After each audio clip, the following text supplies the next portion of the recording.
Yeah. Get this lip frame and just throw away and replace. I've got all the documentations for everything's ever been done to it. In 1986, she carried it. The only people that ever worked on the Ford dealership when she bought it. She took it up there to skip it. Well, they told her, they said, the diaphragm in here is busted.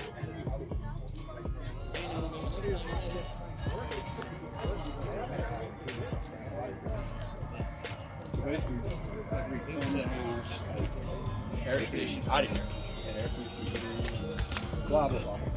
One to replace the windows for the kid. So, Just get this fixed.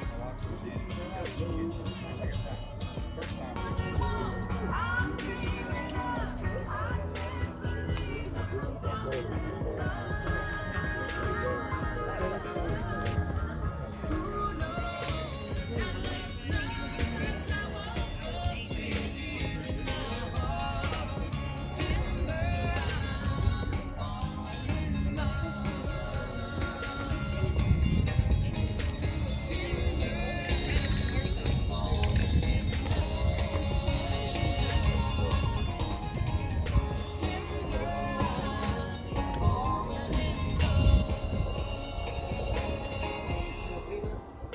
Go around this way, and because the way they've got it all closed up, you can get back out.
$100. Cash or card? If people will start doing that, Oh yeah. carrying them things around their pocket and card. Yeah.